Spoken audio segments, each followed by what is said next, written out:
Je suis religieuse, je suis congolaise, j'habite au Congo-Brazzaville, à Brazzaville, en Pila. J'essaie de transmettre aux enfants à qui Dieu m'a donné la responsabilité que sans amour, la vie est vide. Je voudrais qu'ils aiment tout le monde. Vous remarquerez que dans notre orphelinat, il y a des enfants malades. Je demande aux enfants de ne pas les regarder comme seulement des malades, des gens à part entière, qu'ils les aiment. Je leur dis, l'amour est premier. Donc l'amour de Dieu, l'amour des hommes, la solidarité. Donc nous, dans l'orphelinat, nous ne pouvons pas vivre sans solidarité. La vie serait un non-sens. Tout le monde ne peut pas être au même niveau. Ce n'est pas parce qu'il y a des riches que forcément c'est injuste qu'il y ait les riches.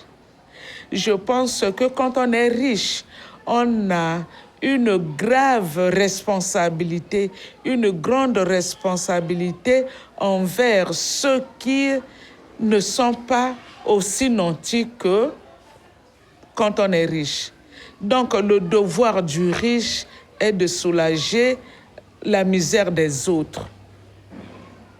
Donc quand on a les moyens et qu'on ne s'occupe pas des autres, je trouve que je ne sais même pas qualifier ça. C'est terrible, hein? Maintenant, la plus grande douleur que j'ai eue, c'est de voir mon enfant mourir dans des conditions atroces. J'étais devant là. Nous avons eu un incendie le 1er février. Donc, j'étais debout, à 2 mètres de l'enfant. Je savais qu'il était là. Il devait sûrement sentir ma présence. Et le mur de flamme était là. Ça a été atroce pour moi. J'ai déjà vu des enfants mourir, mais ceux-là sont morts paisiblement. Mais celui qui a été brûlé, là, c'était indicible comme souffrance.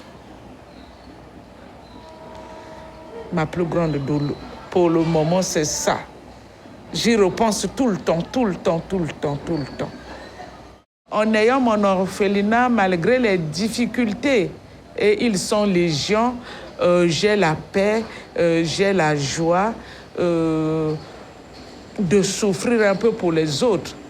La souffrance n'a pas d'importance quand on donne la vie aux autres.